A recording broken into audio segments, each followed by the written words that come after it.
সিলেটের গর্বিত মানুষ শাহজালাল রহমাতুল্লাহ আলাইহির জন্য সিলেটের জমিন বড় গর্বিত। সেই শাহজালালের ইতিহাস জানেননি? যখন ইয়ামান থেকে সিলেটের জমিনে আসছেন, মাথায় পাগড়ি, এক হাতে তসবিহ আর এক হাতের মধ্যে একটা লাঠি নিয়ে পদার্পণ করেছেন। আল্লাহর বান্দা গৌর গোবিন্দের সাথে পিডাপিডি আর অস্ত্র দিয়ে মারপিট করতে হয় নাই। তাহাজ্জুদের মোনাজাত, ফজরের আজান ছিল তার অস্ত্র। আল্লাহর এত মোহাব্বতের গোলাম, আল্লাহর মোহাব্বতে এতটাই বিভোর, আল্লাহর মোহাব্বতে ভরিয়া আল্লাহর বান্দা শাহজালাল রহমাতুল্লাহ আলাইহি জীবনে বিবাহই করেন নাই। আর সিলেটের মুসলমান বিয়া করতে যাইয়া বিসমিল্লাহ খাইলা পায়খানা যৌতুক নামের। শাহজালাল রহমাতুল্লাহ আলাইহি আল্লাহর মোহাব্বতের বিভোর হইয়া জীবনে বিবাহ করে নাই। আর তুমি বিবাহের সিঁড়িতে পাও রাইখা আমার মাওলারে চিনো না। শাহজালাল আল্লাহর মোহাব্বতে দুনিয়া ত্যাগ করছেন, আর তুমি দুনিয়ার মোহাব্বতে আমার মাওলারে ত্যাগ করছো। ও আল্লাহর বান্দা, রাস্তা দিয়া পয়গম্বর মুসা নবী পাহাড়ের পার্শ্ব দিয়া যায়, একটা পাথর কান্না শুরু করলো। পাথর ডাক, মুসা নবী ডাক দিয়া কয়, কাঁদো কেন? বলে, আল্লাহ নাকি বলছেন আমাকে পাথর দিয়া জাহান্নামের আগুন জ্বালাবে, এই ভয়ে কান্না করতেছি। মুসা নবী আল্লাহর আদালতে গেলেন কথা বলতে। আল্লাহ জানায় দিলেন, ও মুসা, পাথরটাকে বলে দিও আমি ওরে মাফ করে দিলাম, ওরে দিয়া জাহান্নামের আগুন জ্বালাবো না। মুসা নবী বিদায়বেলা পাথরকে বলে দিলেন, এ পাথর কাঁদবি না, আল্লাহ তোরে মাফ করে দিয়েছেন, আমি মাত্র মাওলার সাথে কথা বলে আসছি। মুসা নবী চলে গেলেন। দীর্ঘদিন পর ওই পথ দিয়ে আবার রওয়ানা। ওদিন তাকায় দেখেন পাথর এখনো কান্না বন্ধ করে নাই। নহর জারি করেছে পাথর। মুসা নবী বললেন, তোর সুসংবাদ দেওয়া হয়েছে, তোকে দিয়া জাহান্নামের আগুন জ্বালাবে না, আবার কেন কান্না করো? এবার বলে, নবী পয়গম্বর মুসা, এতদিন কান্না করে জানতে পারলাম আমার মাওলার কাছে কান্না বড় প্রিয়।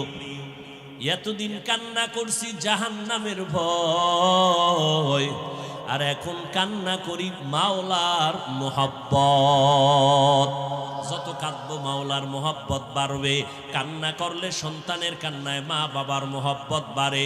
ছাত্র যদি কান্না করে ওস্তাদের মোহাব্বত বাড়ে। আসামি যদি কান্না করে বিচারকের মোহাব্বত বাড়ে। বান্দা যদি কাঁদে আমার মাওলার মোহাব্বত কেন বাড়বে না? পাথর যদি কাঁদে জাহান্নামের ভয়, আর তুমি মানুষ মোনাজাত দিলে কান্না নাই। আবার এক হুজুর কয় বেশি কান্না করে লাভ নাই।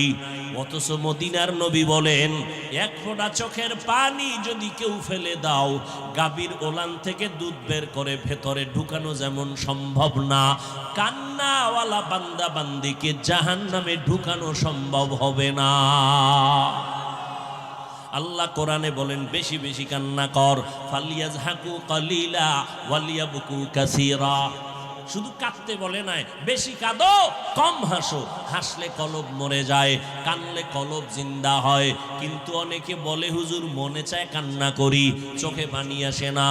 ভোর রাতে আমার মালিকের সাথে কথা না বললে, নামাজ না পড়লে দিল নরম হবে না। যার দিল নরম হবে না তার চোখে পানি আসবে না। দিলটাকে নরম করো। আল্লাহ পাক বলেন, রে বান্দা তুমি বড় দুর্বল, মেধার বেলায় দুর্বল, খানার বেলায় দুর্বল, ধর্মের বেলায় তুমি দুর্বল। এমন অবস্থায় যদি তুমি জান্নাতের দিকে আগাইতে চাও, একা একা পারবা না, অন্যের সাহায্য নেওয়া লাগবে, না হয় আগাইতে পারবা না। বলে, অন্যের সাহায্য বলতে কার সাহায্য নিবা? যার মধ্যে তিনটা দুর্বলতা নাই, তার থেকে সাহায্য নিবা চাইলেই ভাইবা। আর তিনটা দুর্বলতা যাদের আছে, এদের পিছনে জুতা ক্ষয় করলেও তুমি কোনো সহযোগিতা পাইবা না। যদি পাও তাও মনের মতো পাইবা না। এইবার দেখো তিনটা দুর্বলতা জমিনের মধ্যে কার মধ্যে নাই। এক নাম্বার পিছনে টান নাই, নাম্বার দুই যার অভাব নাই, নাম্বার তিন যার স্বার্থ নাই। এবার তালাশ করে দেখো সিলেটের জ্ঞানী মানুষেরা এই জমিনের মধ্যে এমন একজন বান্দা পাবেননি যার পেছনে টান নাই। আছে কেউ? সবার পেছনে টান, যত আগাইতে চায় ছেলে কয় আমারে দাও, মেয়ে কয় আমারে দাও, স্ত্রী কয় আমার আশা পূরণ করো, মা বাবায় কয় আমারে দাও। পিছনে দিতে দিতে সামনে আগানো যায় না। জমিনে এমন একজন বান্দা পাবেননি যার কোনো অভাব নাই। আসেনি? দুই একজন ফিসাব, এটি তো আরো ফকিরনি, এটি মুরিদের দি খাইয়া, মুরিদের টাকা খাইয়া বেহেশত খানা বানাইছে। আছে না নাই?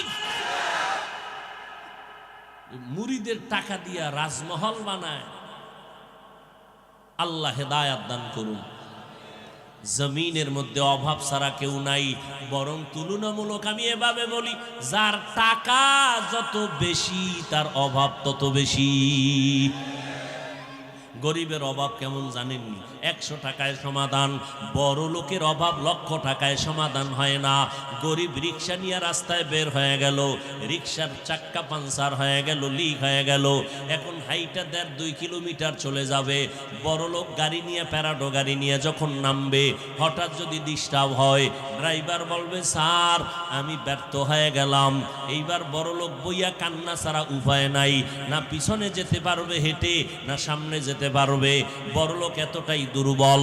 গরিব যদি বাথরুমটা পরিষ্কার না করে, গরিব যদি বাড়ি ঘর মুইসা না দেয়, তাহলে টাইলস করা 5 তলা বিল্ডিং গরুর গোয়াল ঘর হয়ে যাবে। ঠিক নেই? গরিবেরা যদি মাছ না দইরামগো খাওয়াইতো, কোনো বড় লোকের মুখের মধ্যে পাঙ্গাস যাইতো না। নদীর পাঙ্গাস, ইলিশ মাছ গরিবেরা আইনা দেয়। গরিব যদি গরুর গোশত বানাইয়া না দেয়, বড় লোকের গরু খাওয়ার কোনো সুযোগ নাই। পদে পদে পদে পদে বড় লোকের সহযোগিতা করে গরিব, কিন্তু সেই বড় লোকেরা জুলুম করে গরিবের সাথে বেশি। ভাইরা আমার, জমিনের মধ্যে যার টাকা যত বেশি তার অভাব তত বড়। এক কথায় অভাব ছাড়া কেউ নাই। 3 নাম্বার, স্বার্থ ছাড়া কোনো মানুষ আসেনি। খোঁজ করে বের করেন। আমি 2 জন পাইছিলাম, কিন্তু সোনার বাংলায় রাখতে পারি নাই টিকাইয়ে কথাটারে। একজন পাইছিলাম আমার আব্বাজান, আর একজন পাইছিলাম আপনার আমার আম্মাজানকে। এদের কোনো স্বার্থ নাই, কিন্তু সোনার বাংলায় তাকায় দেখলাম ইদানিং কালে কত মা কত বাবা স্বার্থের টানে পরে সন্তানের জবাই করে, সন্তান স্বার্থের টানে মা বাবারে জবাই করে। আছে না নাই? সব স্বার্থ। ফেন্সুগঞ্জ থানায় গিয়া ডায়েরি তালাশ করেন, দেখবেন বহু মা বাবা সন্তানের বিরুদ্ধে মামলা দিছে, অনেক সন্তানেরা মা বাবার বিরুদ্ধে মামলা দিছে। ফলাফল কি পাইলাম? এই জমিনে স্বার্থ ছাড়া কোনো মানুষ নাই, অভাব ছাড়া কোনো মানুষ নাই, এই জমিনে পিছুটান ছাড়া কোনো মানুষ নাই।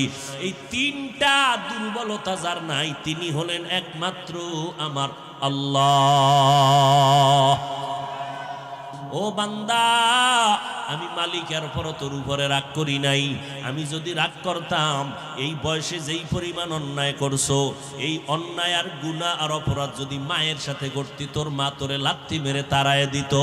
এতগুলো অন্যায় যদি বাবার সাথে করতি, বাবা তোরে আপন মনে করতো না।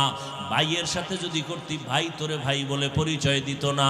আমি আল্লাহর সাথে করার পর একবারও রাগ করে পানি বন্ধ করি নাই, তোর উপরে রাগ করে খানা বন্ধ করি নাই, তোর উপরে রাগ করে সূর্যের আলো বন্ধ করি নাই।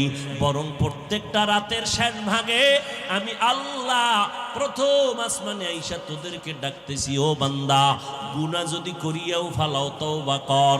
তোর গুনাহ করতে করতে করতে করতে পাহাড় বানাইছো, ওই পাহাড় বানাইতে তোর 40 বছর লাগছে। আর যদি তওবা করো, আমি তোরে ওই পাহাড় থেকে পবিত্র বানাইতে 1 সেকেন্ড লাগবে না।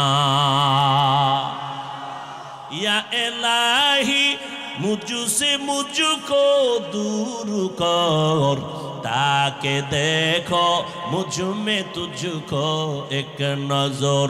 या इलाही तू मेरा माबूद है, या इलाही तू मेरा माशूक है। কুকুর মালিকের তা না খাইয়া মালিকের গোলামি করে, আর আমি মালিকের সব পাইয়াও মালিকের চিনি না। চিনি না দুর্বল থাকবো না, গাদ্দারি করি, উল্টা বিরোধিতা করি, তাহলে আমি তো মনে হয় কুকুর থেকেও নিকৃষ্ট। আল্লাহ যদি কয় তুই কুকুর থেকেও খারাপ, এটা অন্যায় হবে? বলেন না কেন? আল্লাহ সেই কথাই বলতেছেন, তোর এত দাম, কিন্তু তোর এখন যে অবস্থা দেখতেছি তোর দাম নাই, তুই কুত্তার থেকে খারাপ, তুই শুকর থেকে খারাপ। ওয়ালাকাদ যারআনা লিজাহান্নামা কাসীরাম মিনাল জিন্নি ওয়াল ইনস লাহুম কুলুবুন লা ইয়াফকাহুনা বিহা ওয়ালাহুম আ'য়ুনুন লা ইউবসিরুনা বিহা ওয়ালাহুম আযানুন লা ইয়াসমাউনা বিহা উলাইকা কাল আনআমি বাল হুম আযাল উলাইকা হুমুল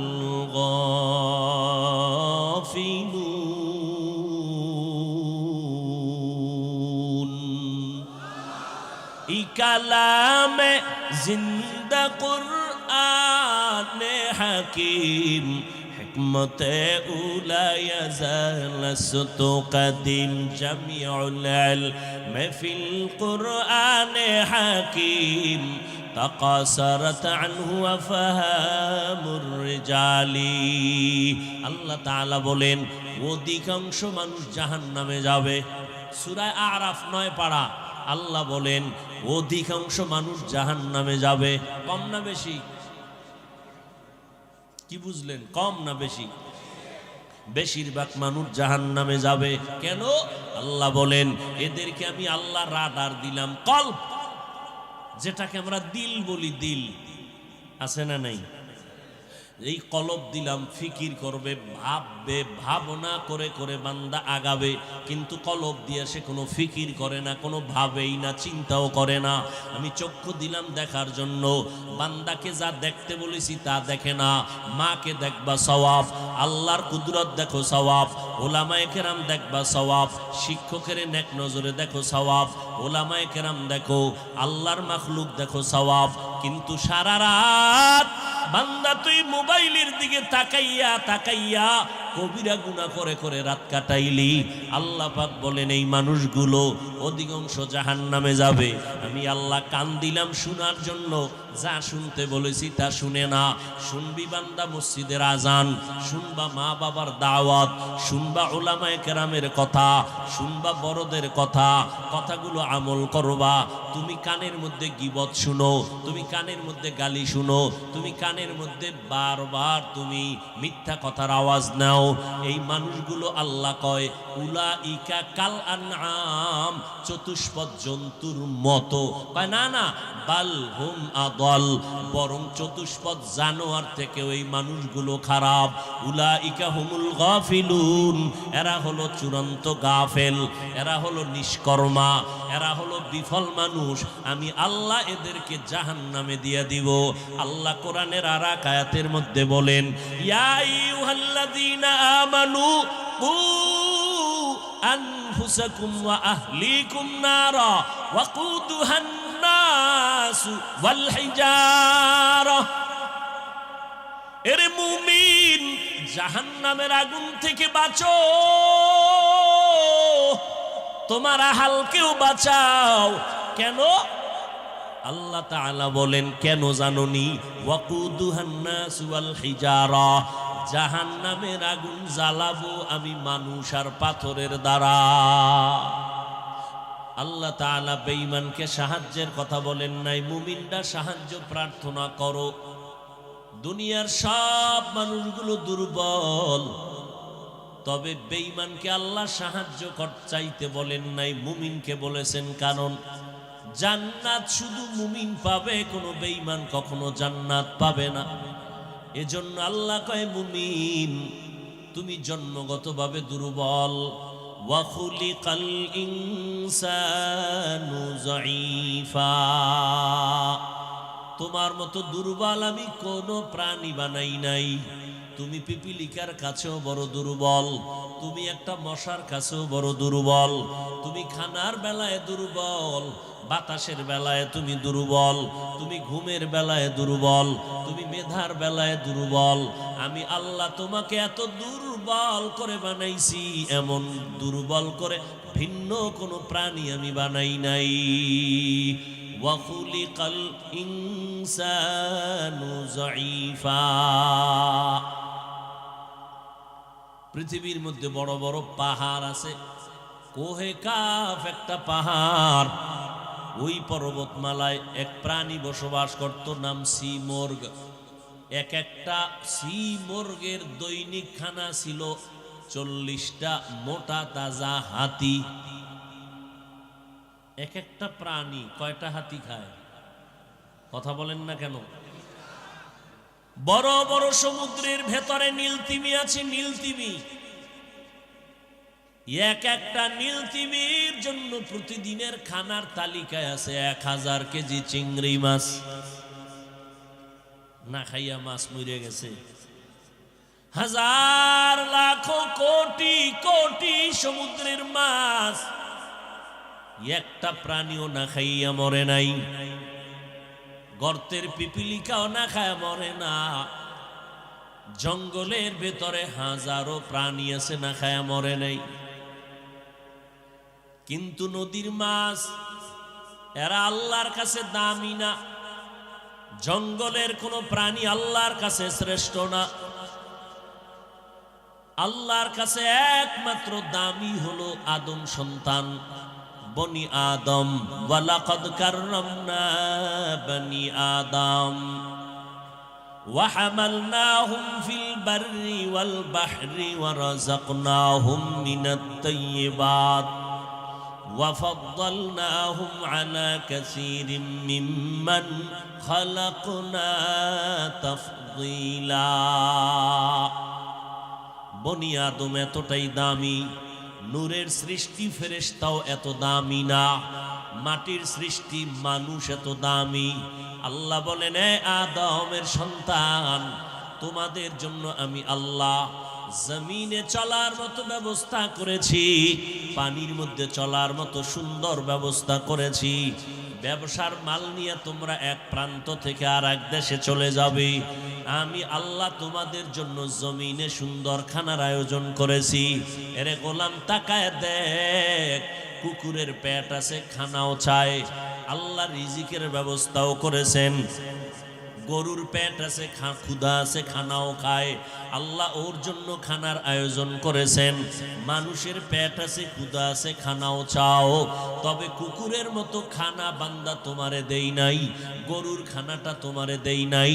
আমি আল্লাহ জমিনের মধ্যে সব থেকে উত্তম খানা বান্দা তোমার জন্য আয়োজন করেছি। আতিনা ফি দারে দুনিয়া না হাসান, আতিনা ফি দারে উকবা না হাসান, ইয়া গিয়াসাল মুস্তাগীসিন ইহদিনা লফতিখারা বিল উলুমে ওয়াল গিনা। হর গোরি দে নে কো তু তৈয়ার হ্যায়, जो न मांगे उससे तू बेजार है। মানুষের খানার মতো পিওর খানার কোনো প্রাণীর নাই, আছে? মানুষ তুমি খানা খাবা, ভাত খাবা, তোমার চালটাকে আল্লাহ কাবার করে দিয়েছেন যেন ময়লা না লাগে। তুমি রুটি খাবা, গমটারে কাবার দিয়ে দিয়েছেন যেন ময়লা না লাগে। বান্দা দেখ, তোর জন্য আল্লাহ কত সুন্দর খানার আয়োজন করেছেন। দুনিয়াতে আসার আগে তোমার পানির প্রয়োজন সব আল্লাহ ব্যবস্থা করেছেন। আল্লাহ বা তোমাকে আপন বানাইয়া তোমার প্রয়োজনে বাতাসের দরকার আগের থেকে ব্যবস্থা করেছেন। শুধু ব্যবস্থাই করেন নাই, আল্লাহ ফ্রি ভাবে দিয়ে দিছেন। মানুষ কত নিমক হারাম, আল্লাহর দেওয়া ফ্রি বাতাসটারে আটকাইয়া এরপরে রুগীরে অক্সিজেন দিয়া বিল নেয়, আল্লাহর দেওয়া ফ্রি পানিটারে আটকাইয়া মানুষের দিয়ে আবার মাস শেষে বিল নেয়। আল্লাহ কয় তাকায় দেখ কত পানির প্রয়োজন, সব আমি দিলাম। জমিনের সমুদ্রের পানিও তোর অনেক সময় ঠেকায় পড়ে যাও, আমি আল্লাহ তোর প্রয়োজনে বৃষ্টির পানির ব্যবস্থা করলাম। আমি যদি বৃষ্টি বন্ধ করে দেই তোর কোনো বাবার ক্ষমতা নাই বৃষ্টি নামায় দিবে, আর যদি আমি বৃষ্টি অনবরত দেই তোর কোনো বাবার ক্ষমতা নাই বৃষ্টি ফিরাবে। কালকে বৃষ্টি দিছেন আজকে নাই, কোনো বাবার ক্ষমতায় হইছে? ক্ষমতা কার? আল্লাহ তাআলা বলেন সব বান্দা তোমার জন্য, তোমার আলোর প্রয়োজন, আমি আল্লাহ সূর্য দিয়ে দিনের আলোর ব্যবস্থা করলাম। রাতের বেলা তোমার আলোর প্রয়োজন, চাঁদের মাধ্যমে আলোর ব্যবস্থা করলাম। তাকায় দেখ সূর্যের আলোটারে ধরিয়া মানুষগুলো এটা দিয়া সৌর বিদ্যুৎ বানায়, বানাইয়া মানুষের থেকে আবার টাকা নেয়। আমি আল্লাহ যদি ধরি এই টাকাওয়ালারা আমার দেওয়া সূর্যটারে ধইরা পাবলিকের টাকা নিছো, আমারে কি দিছো? সমুদ্রের থেকে মেশিন লাগাইয়া বালু উঠাইছো, ওই বালু পাবলিকের থেকে আবার টাকায় বিক্রি করেছো, আমার থেকে যে নিলি আমারে কি দিছো? পাথর ভেঙ্গে তুই সিমেন্ট বানাইছো, মানুষের কাছে বিক্রি করে টাকা নিয়েছো, আমি মাওলারে কি দিয়েছো? আমি তো টাকা চাই না, আমি তোর বাড়ি চাই না, আমি তোর সৌন্দর্য চাই না, আমি তোর কাছে খানা চাই না, আমি চাই রে বান্দা পাঁচ বেলার নামাজ ঠিক মতো আদায় করবি, মা বাবার খেদমত করবি, ওলামায়ে কেরামের দোয়া নিয়ে চলবি, কারো সাথে খারাপ আচরণ করবি না, তোর যা প্রয়োজন সব আমি ব্যবস্থা করলাম। জমিনে তোকে সম্মানের জায়গায় বসাইলাম, মরণের পরে আমি তোর সম্মান ধরে রাখবো। আমি আল্লাহ হাসরের ময়দানে যেই কঠিন সময় হবে মানুষ পাগলের মতো দৌড়াবে, আমি তোর মতো বান্দাকে বিনা হিসাবে জান্নাত দিয়ে দিব। আল্লাহর তা সব খাইলাম, আল্লাহরে কি দিলাম? এরে বান্দা তাকায় দেখো, রাস্তার একটা কুকুর মালিকের কতটা ভক্ত, সারাটা রাত মালিকের বাড়ি পাহারা দেয়, বিনিময় কুকুরের বেতন কত? এই চালাক বাঙালিরা কথা বলেন, সারা রাত কুকুর মালিকের বাড়ি পাহারা দেয়নি, কথা বলেন, সত্য কথাটার সাক্ষী দেন। কুকুর সারা রাত মালিকের বাড়ি পাহারা দেয়নি। কোনদিন কুকুর মালিকের সাথে বেয়াদবি করেছে কোনো প্রমাণ আসেনি? কোন কুকুর মালিকের সাথে বেয়াদবি করে নাই। সারা রাত একটা গাছের শুকনা পাতা পড়লেও কুকুর ঘেউ ঘেউ করে আওয়াজ দেয়, সাবধান কোনো চোর ডাকাতেই বাড়ির মধ্যে ঢুকবি না, আমার মালিক এখন আরামে ঘুমায়, আমি এখন পাহারা দিতেছি। এত কষ্ট করে কুকুর, মালিক কয় টাকা বেতন দেয় মাসে? 1 টাকাও দেয় না, বরং মাঝে মাঝে লাথি মারে, মাঝে মাঝে গালি দেয়। কুকুর লাথি খাইয়াও ভাগে না, কুকুর গালি শুনিয়াও মালিকের সাথে বেয়াদবি করে না। আর তুমি আমার মালিকের গোলাম, আমার মালিকের সব খাইছো। আমার মালিক যদি তোরে ঘুমের মধ্যে গলাটা টিপে ধরতেন, তুই আর বলতে পারতি না মা আমাকে বাঁচাও। ঘুমের মধ্যে মানুষ মরেনি, আমি আল্লাহ যদি তোরে ঘুমের মধ্যে মেরে ফেলতাম কেউ তোরে দেখতো না রে বাবা। আল্লাহ কয় আমি মালিক, তুই আমার গোলাম, আমি মালিক হইয়া তোরে কি না দিছি বল। আমি আল্লাহ নিঃশ্বাসটা ভিতরে নেওয়ার পরে যদি বন্ধ করে দেই বের করতে পারবি না। রমাজান মাসে আল্লাহর বান্দা ইফতারি নিয়ে বসে আছে, ইফতারির আজান হবে, আজানও হয়ে গেছে, শরবতের গ্লাসটা হাতে নিয়া এক ঢোক শরবতের অংশ মুখের মধ্যে দিছে, গলার কাছে গিয়া আটকায় গেছে, জায়গায় পড়ে গেছে, ভেতরে আর শরবত যায় নাই। এরে নবীর আশেক ঘর থেকে বের হয়ে গেছে, আম্মাকে বলে আম্মা জান আমি 1 ঘন্টা পরে আমি একটু বন্ধুর সাথে মোলাকাত করে আসি। 1 ঘন্টা সময় যখন বন্ধুর কাছে চলে গেল, 1.5 ঘন্টা হলো, 2 ঘন্টা হলো, সন্তানের খবর নাই। মায়ের কলিজার মধ্যে একটা সিগন্যাল বাজতেছে, ব্যাপারটা কি না জানি হয়ে গেছে। 2-3 ঘন্টা পর টেলিফোন আসতেছে, তোমার সন্তান নদীর পারে লাশ হয়ে আছে। মালিকের থেকে সব খাইলেন, কুকুর মালিকের থেকে কিছুই নেয় না, মালিকের থেকে পায় গালি, এরপরও মালিকের ভক্ত। আর মানুষ মালিকের থেকে সব খাইয়া আল্লাহ পাক রব্বুল আলামিন বলেন, আমাকে কিছুই তো দিলি না, আমার বিরোধিতা করতেছো। ও বান্দা, আমি মালিকের পরও তোর উপরে রাগ করি নাই। দুনিয়ার আগুন জ্বালাইতে নরম জিনিস লাগে, জাহান্নামের আগুন জ্বালাবে শক্ত জিনিস দিয়া। শক্ত হলো গুনাহগার বান্দা আর পাথর। এই কথা শুই না পাথর কাঁদতেছে। পাথর কি কাঁদে? আপনাদের সিলেটের মধ্যে ঝর্ণা আছে না নাই? পাথর থেকে পানি 12 মাস পড়তেছে। ও আল্লাহর বান্দা, রাস্তা দিয়া পয়গম্বর মুসা নবী পাহাড়ের পার্শ্ব দিয়া যায়, একটা পাথর কান্না শুরু করলো। পাথর ডাক, মুসা নবী ডাক দিয়া কয়, কাঁদো কেন? বলে, আল্লাহ নাকি বলছেন আমাকে পাথর দিয়া জাহান্নামের আগুন জ্বালাবে, এই ভয়ে কান্না করতেছি। মুসা নবী আল্লাহর আদালতে গেলেন কথা বলতে। আল্লাহ জানায় দিলেন, ও মুসা, পাথরটাকে বলে দিও আমি ওরে মাফ করে দিলাম, ওরে দিয়া জাহান্নামের আগুন জ্বালাবো না।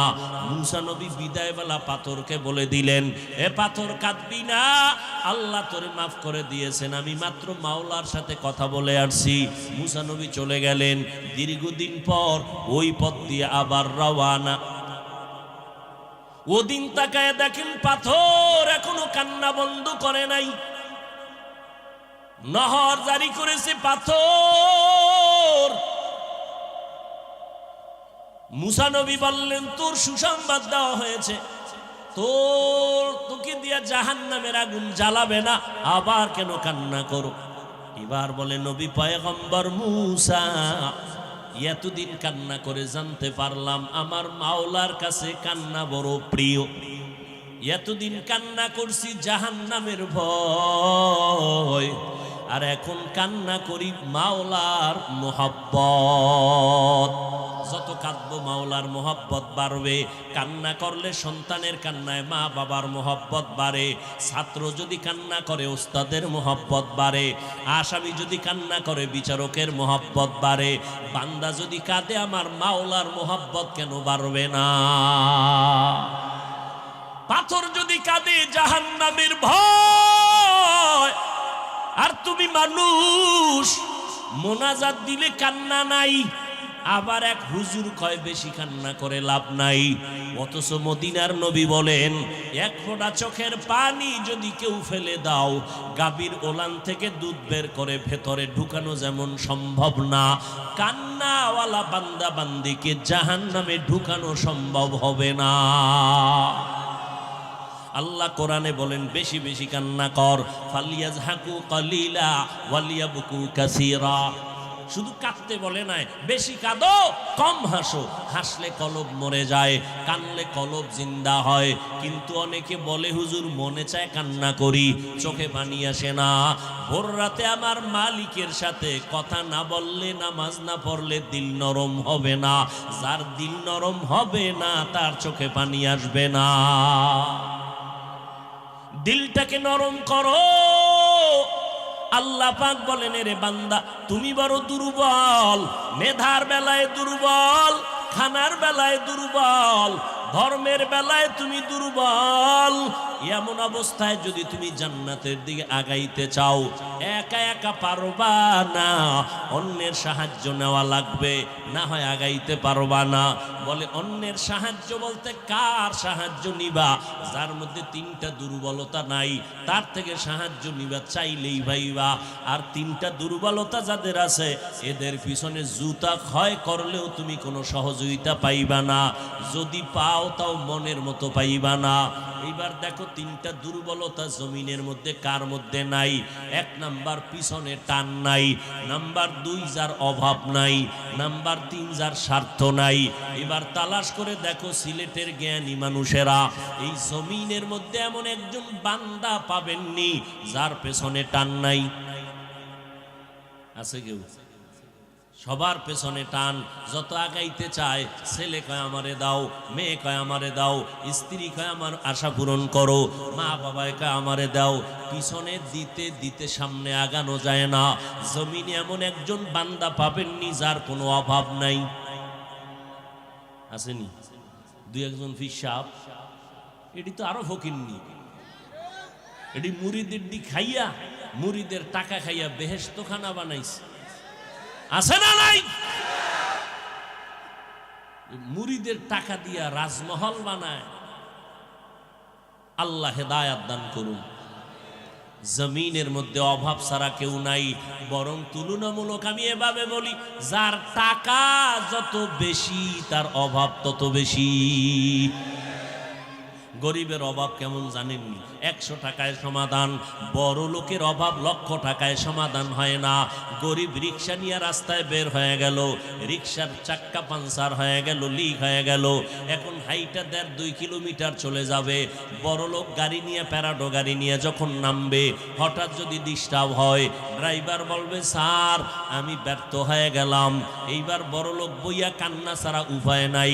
না পিছনে যেতে পারবে হেঁটে, না সামনে যেতে পারবে। বড় লোক এতটাই দুর্বল।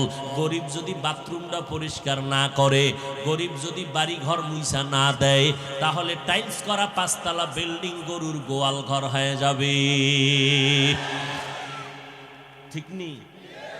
গরিবেরা যদি মাছ না দইরামগো খাওয়াইতো, কোনো বড় লোকের মুখের মধ্যে পাঙ্গাস যাইতো না। নদীর পাঙ্গাস, ইলিশ মাছ গরিবেরা আইনা দেয়। শুনছেন না গতকালকের তুফানের ভিতরে প্রায় 20টা ট্রলার জেলেরা নিখোঁজ হয়ে গেছে মাছ ধরতে গিয়া। আমাদের কুয়াকাটা বঙ্গোপসাগর ইলিশ ধরতে যায়, 500 হাত পানির মধ্যে গিয়া জাল ফালা, যেখানে কোনো নেটওয়ার্ক নাই। মা বাবা বউ পোলার থেকে দাবি ছাড়াইয়া বিদায় নিয়ে যায় যে আর আসতে পারি, নাও আসতে পারি। এই গরিবেরা কষ্ট করে। গরিব যদি গরুর গোশত বানাইয়া না দেয়, বড় লোকের গরু খাওয়ার কোনো সুযোগ নাই। পদে পদে পদে পদে বড় লোকের সহযোগিতা করে গরিব, কিন্তু সেই বড় লোকেরা জুলুম করে গরিবের সাথে বেশি। ভাইরা আমার, জমিনের মধ্যে যার টাকা যত বেশি তার অভাব তত বড়। এক কথায় অভাব ছাড়া কেউ নাই। 3 নাম্বার, স্বার্থ ছাড়া কোনো মানুষ আসেনি। খোঁজ করে বের করেন। আমি 2 জন পাইছিলাম, কিন্তু সোনার বাংলায় রাখতে পারি না টিকাইয়ে কথাটারে। একজন পাইছিলাম আমার আব্বাজান, আর একজন পাইছিলাম আপনার আমার আম্মাজানকে।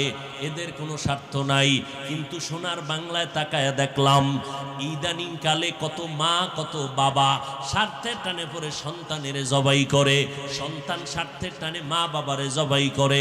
আছে না নাই? সব স্বার্থ।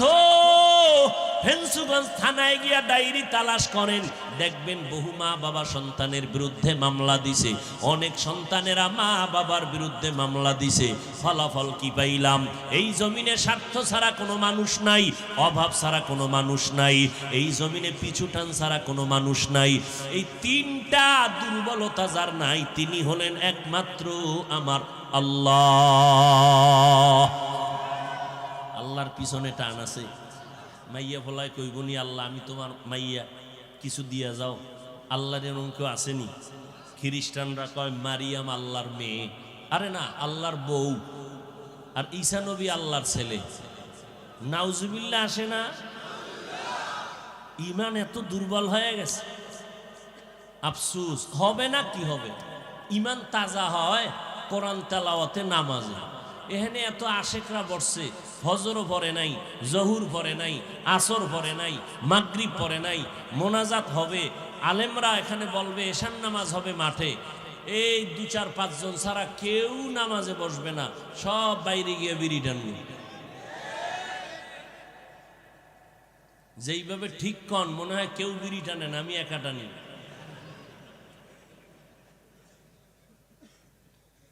দুনিয়াতে স্বার্থ ছাড়া কেউ নাই, যার কোনো স্বার্থ নাই তিনি কে? আল্লাহর কোন স্বার্থ আছে? আল্লাহ যদি একটু স্বার্থ দেখতেন তাহলে আমগো গলা টিপে হত্যা করতেন, যেই পরিমাণ গাদ্দারি করি আল্লাহর দেওয়া নিয়ামত খাইয়া।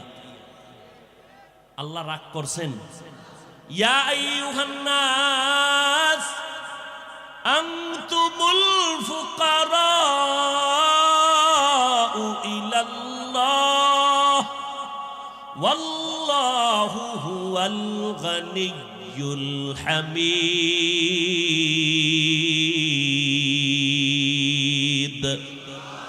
गर तवक्कुल मी कुनी हर सुबह शाम मीरा साना रिस्क तू अज़ला मकाम जुज़बा हक़ ची ज़े मखा अज़ इंसुजा फजले उ आमस्ते दर जुमला जहां।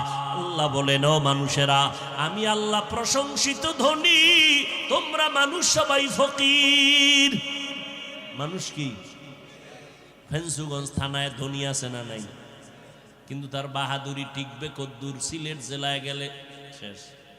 হ্যাঁ, আর এক বড় ধনী বয়ে বয়ে বিড়ি টানে, ঠিক নেই? সিলেট জেলার ধনী মানুষটাও বাহাদুরি করলে আগাইতে পারবে না, ঢাকায় গেলে দুর্বল হয়ে যাবে। ঢাকার ধনী মানুষ মদের বোতল লয়ে দৌড়ায়, ঢাকার ধনী মানুষটাও দুর্বল, ভারতে গেলে টিকবে না। ভারতের ধনী গেলে রাশিয়ায় টিকবে না, আমেরিকায় টিকবে না। আর সারা দুনিয়ার ধনীরা আমার মাওলার কাছে টিকবে। আল্লাহ তাআলা বলেন, আমি আল্লাহ হলাম ধনী, আমি আল্লাহর মতো ধনী কেউ নাই। দুনিয়াতে টুকটাক ধনী আছে, তবে প্রশংসিত ধনী কেউ নাই। ধনী মানুষ কিছু দিলে তার জাল মিটায় দেয় চাপাবাজি দিয়া। মসজিদ এটা দেখছেন, এটা আমার টাকা, মানে যা দান করছিল তার 20 মাইরে দিছে কথা দিয়া। আছে না নাই? ইসলামে এগুলো হারাম। দান কইরা কিছু আবার এহসান জিতলানো, এটা প্রকাশ করা, এটা ইসলামে নিষেধ। ভাইরা আমার, আল্লাহ ছাড়া আমার আপন কেউ নাই। অতএব সাহায্য চাইলে আমি কার কাছে চাইব? এতক্ষণ আলোচনার দ্বারা কি বুঝলেন? সাহায্য লাগবে নি, বুঝলেন? কার থেকে নিবেন? জোরে বলেন। নবীর থেকে দামি কোনো পীর, কোনো মুর্শিদ, কোনো মুহাদ্দিস, কোনো মুফাসসির, কোনো মুফতি, কোনো ডাক্তার, কোনো ইঞ্জিনিয়ার, কোনো দার্শনিক, কোনো বৈজ্ঞানিক নবীর থেকে বড় আসেনি? ছিল, আসবে নাই। ওই নবীর 63 বছর হায়াতে কোনো কিছুর প্রয়োজন হলে কোন মাজারে গিয়া চাইতেন? এই সচেতন সিলেটের মানুষ, নবীজির কিছু প্রয়োজন হলে কোন মাজারে গিয়া চাইতেন? ইব্রাহিম নবীর মাজারে, ঈসা নবীর মাজারে। জানা থাকলে জবাব দেও, আমার নবী এত দামি, তারপরও কার কাছে চাইতেন? ইজা সাআলতা ফাসআলিল্লাহ ওয়া ইজা ইসতাআনতা ফাসতাইন বিল্লাহ। ও বান্দা, যদি চাও দেওয়া দেনেওয়ালার কাছে চাও, স্বার্থওয়ালার কাছে চাইও না। এরে নবীর উম্মত, আমার নবী যদি আমার আল্লাহর কাছে চাইতে পারেন, সিলেটের মানুষ আল্লাহর কাছে কেন চান না? ও আল্লাহ বুঝি দিতে পারে না? যদি কোন পারে, পারার পরে কেন চান না? হয়তো আপনি বলবেন আল্লাহকে আপনার পছন্দ হয় না। যেই বেঈমান বলবে আল্লাহকে আমার পছন্দ হয় না, ওই বেঈমান আল্লাহর জমিনে থাকার কোনো অধিকার নাই। কার কাছে চাইবেন? আল্লাহর কাছে। এক সূরার ঘরের সূরায় কয়, অনেক দিন চাইছি আল্লাহ দেয় না, এই জন্য আর চাই না। আল্লাহ বলেন চাওয়ার মতো চাও। বলে কখন? সিস্টেম কি? আল্লাহ কয় দুই জিনিসের মাধ্যমে চাবি। চেয়ারম্যানের লগে রাস্তায় দেখা হইছে, ফট কইরা কইলেন আমারে 1 টন চাউল দেন, নাইলে হেনতে যাইতে দেব না। এটা আদব। চেয়ারম্যান সাহেব বলবে যদি নিতেই হয় দরখাস্ত দাও, অ্যাপ্লিকেশন দাও, আমার পিএস এর সাথে যোগাযোগ করো, ঘুরতে ঘুরতে 2-4 জোড়া জুতা ক্ষয় করো। ঠিক নেই? নিয়ম আছে না নাই? চেয়ারম্যান থেকে চাইতে পাইতে হলে নিয়ম লাগে, আল্লাহর কাছে চাইতে হলে নিয়ম থাকবে না কেন? আল্লাহ বলেন দুই জিনিসের মাধ্যমে চাইও, আমি আল্লাহ ওয়াদা খেলাপ করি না, চাইতে দেরি তোমারে দিতে দেরি করব না। দুই জিনিসের প্রথম হলো ধৈর্য, দুই নাম্বার হলো নামাজ। ধৈর্য নাই, নামাজও নাই। দেখেন না শুধু জুমাটা ভর্তি গিয়া কি কাহিনী করে, সারাদিন যায় না মসজিদে, জুমার সময় মসজিদে জায়গা হয় না, কমিটি কয় টাকা দেন, ছাদ বানান লাগবে, মুসল্লি বেড়ে গেছে। এরা দুপুর টাইমে কোন জঙ্গল থেকে আইলো? ফজরের সময় ছিল কই, এরা আসরে ছিল কই? জুমায় টাল হয়ে গেছে, সালাম ফিরানো মাত্র ইমাম সাহেব পিছনে তাকায় দেয় নাই, ঠিক নেই? এমন জোরে দৌড় দিছে, বাসায় গিয়ে দেখে আর একজনের জোতা নিয়ে হাজির। ধরা খাইলে কয় টেস্ট করলাম তোমারে, বাঙালি তো, আর ধরা না খাইলে জোতা গেছি গা। অথচ সমস্ত আলেম একমত, জুমার দিন ইমাম সাহেবের সাথে 2 রাকাত ফরজ নামাজের পরে আরো 4 রাকাত সুন্নাত পড়তেই হবে, না পড়লে গুনাহ হবে। তাহলে 2 রাকাত পইরা যারা দৌড় দিল, এরা 4 রাকাতের গুনাহ নিয়ে গেল না? কারণটা কি? 5 ওয়াক্ত নামাজ যে পড়ে না তার অভিশাপ, ঠিক নেই?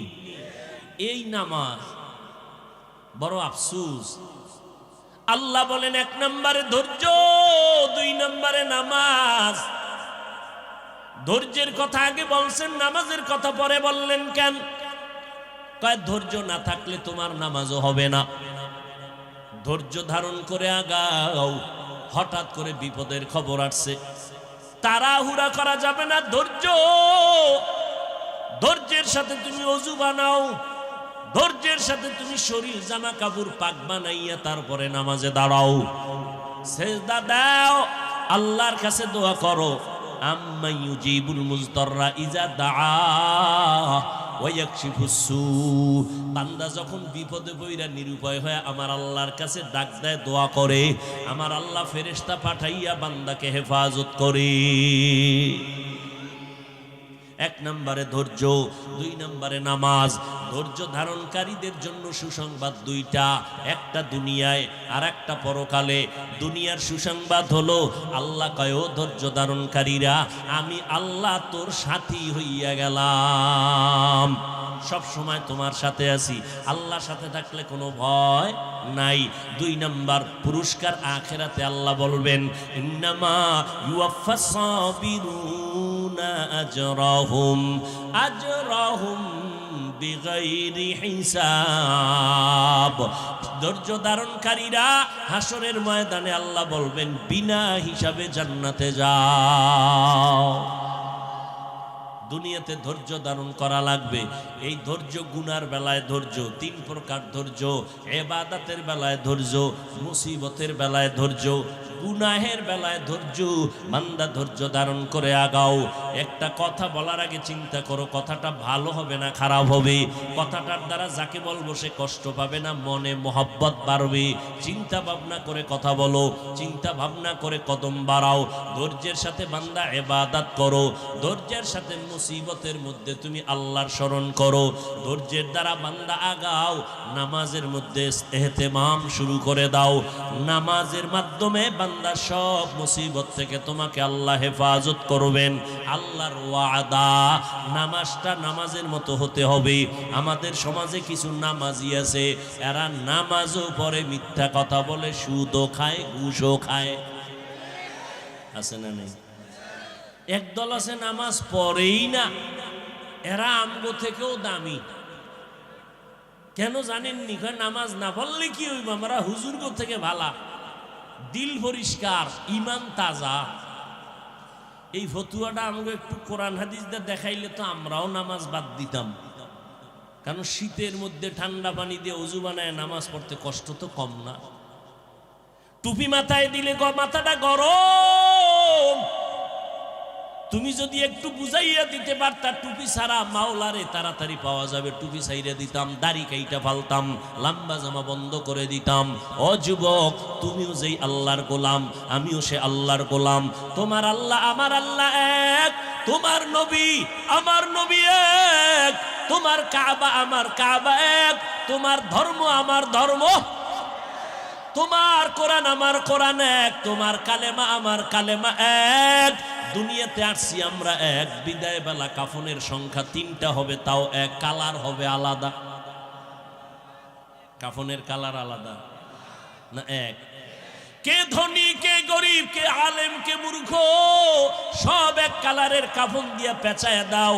আমি বক্তার সম্মানে একটা কাফন কেউ বাড়াইয়াও দিবে না, রিকশার ড্রাইভার গরিব হওয়ার কারণে একটা কাফন কেউ কমাইয়াও দিবে না।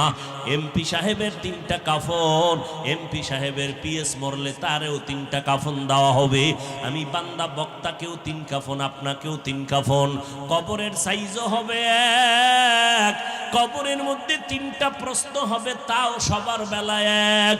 বক্তারে যেই প্রশ্ন শ্রোতারে একই প্রশ্ন, পীর সাহেবকে যেই প্রশ্ন মুরিদের সে একই প্রশ্ন, শিক্ষকের যেই প্রশ্ন ছাত্রকে সে একই প্রশ্ন। রবের পরিচয় দাও, ধর্মের পরিচয় দাও, রহমাতুল লিল আলামিনের পরিচয় দাও। দুনিয়াতে প্রশ্নপত্র ফাঁস হইলে ওই সংশ্লিষ্ট যারা দায়িত্বে আছে চাকরি থাকবে? কথা বলেন না কেন? পরীক্ষার্থীরা বেজার না খুশি? খুশি, নকল ছাড়া পাস। প্রশ্নপত্র ফাঁস হইলে জরিমানা। আর আমার আল্লাহর সিস্টেম কেমন?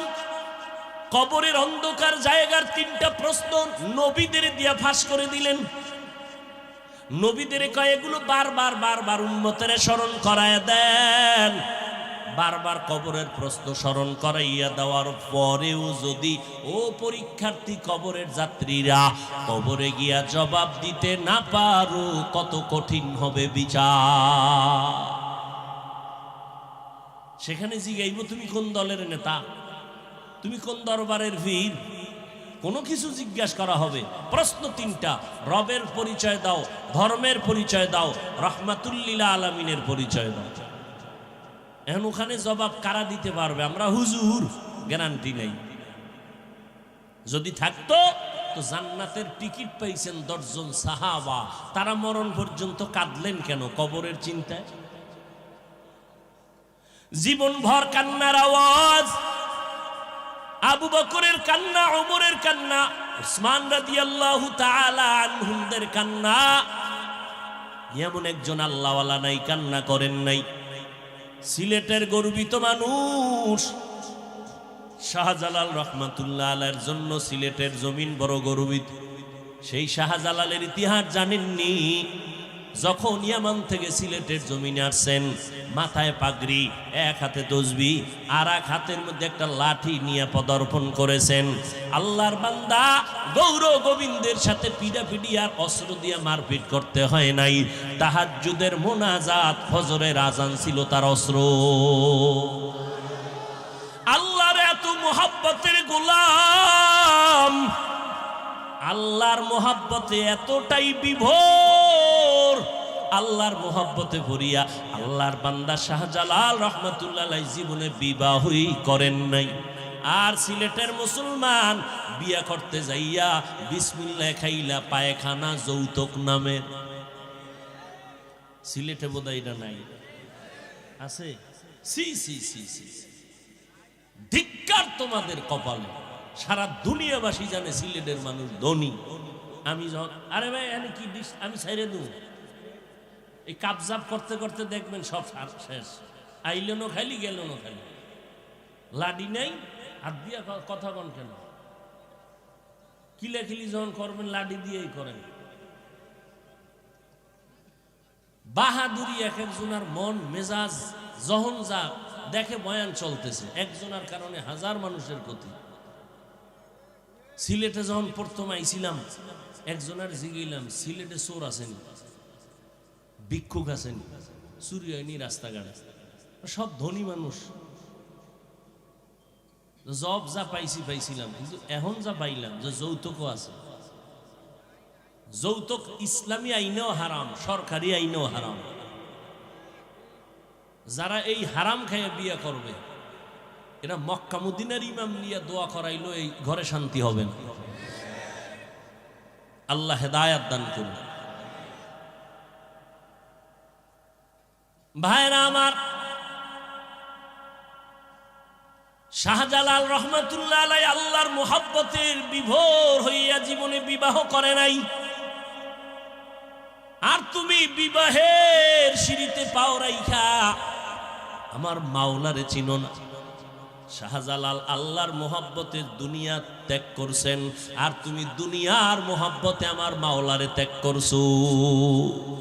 আল্লাহরেও চিনো না, নবীরেও চিনো না, নামাজ নাই, আজান হয় মসজিদে যাও না, কয়দিন আর বাহাদুরি করবা?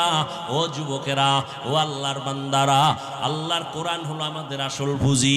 একটা ভুল পারলে বের করে দেখাও, আমি এখন দাড়ি কেটে ফেলবো, প্যান্ট শার্ট টাই লাগায় রাস্তায় নাইমে আল্লাহর বিরুদ্ধে কথা বলবো। যদি একটা কোরআন থেকে ভুল বের করে দেখাইতে পারো, জমিনে ১,৫০০ বছর পর্যন্ত কেউ পারে নাই। অপচেষ্টা করিয়া বহু বিধর্মীরা কালেমা পড়ে মুসলমান হয়ে গেল। আর মুসলমানের সন্তান আজকে নবীর উম্মত হইয়া তুমি আজকে বেঈমানের পা চাটা গোলামি করতেছো। আমার নবীর আদর্শের মতো দামি আদর্শ জমিনের মধ্যে নাই, অথচ তুমি নবীর আদর্শগুলো জবাই করো। আর অনেক বেঈমানেরা নবীর আদর্শ দেখা দেখা কালেমা পড়ে মুসলমান হয়। ও আল্লাহর বান্দারা, সারা রাত বয়ান করলে কি লাভ হবে যদি আমলের খাতা শূন্য হয়? আল্লাহর কাছে তওবা করো। তবে এটাও সত্য, 13টা বছর আবু জাহাল নবীর দেখলো, কালেমা পড়লো না। আর ওমরের মতো বান্দা নবীর কল্লা কাটতে এসে মুসলমান হয়ে গেল। এই জমিনের মধ্যে আবু জাহালের মতো শক্ত অন্তরওয়ালা কিছু মানুষ, হাজারো বয়ানে দিলটা নরম হবে না। আর একদল মানুষ ওমরের মতো বান্দা, গুনাহ নিয়ে প্যান্ডেলে ঢুকার পর হঠাৎ মনে পড়বে আমি কবরে একা কেমনে থাকবো, হাসরের ময়দানে উলঙ্গ দাঁড়াইয়া কেমনে হিসাব দিব। চিন্তা কইরা কইরা হঠাৎ দিলটা নরম হয়ে যাবে, চোখে পানি আসবে। এইবার মনে মনে ডাকবে আল্লাহ, এই ময়দানে মনে হয় আমার মতো গুনাহগার কেউ নাই। গুনার কারণে, আমার অপরাধের কারণে, শয়তানের ধোকায় অপরাধ করিয়া আজকে আমার হাত না পাক, চোখ না পাক, জিহ্বা না পাক। ও আল্লাহ, আজকেই বরকতি জান্নাতি ময়দানে রেডি হয়ে গেলাম তওবার জন্য। আর নামাজ ছাড়বো না, বেপরদায় চলবো না, মা বাবাকে কষ্ট দিব না, উলামায়ে কেরামের বিরোধিতা করব না, নবীর তরিকা মানিয়া সুন্নাত অনুযায়ী চলবো, দেশের বিরুদ্ধে জাতির বিরুদ্ধে ষড়যন্ত্র করব না, দাড়ি কাটবো না, মা বাবার সাথে আর কোনোদিন বেয়াদবি করিয়া কষ্ট দিব না। ও আল্লাহর বান্দারা, তওবা করতে দেরি হবে, আল্লাহ গুনাহ থেকে মুক্তি দিতে দেরি করবেন না। হেদায়াতের মালিক আমার আল্লাহ, ইজ্জতের মালিক আমার আল্লাহ, রিজিকের মালিক আমার আল্লাহ। যাদের কপাল ভালো হেদায়াতের দরজা খুলবে, যাদের কপাল খারাপ তারা হেদায়াতের চিন্তাও করবে না।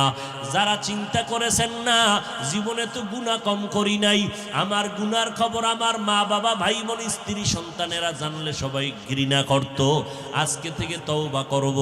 ও বাবারা, ব্যবসা করেন বাধা নাই, চাকরি করেন বাধা নাই, স্কুল কলেজে পড়েন বাধা নাই, নবীর তরিকায় চলেন, 5 বেলার নামাজ পড়েন, মা বাবার দোয়া নিয়ে চলেন, উলামায়ে কেরামের পরামর্শ নিয়ে চলেন। আপনার মতো কত যুবক ডাক্তার হইয়াও নামাজ ছাড়ে না, আপনি কেন পারেন না?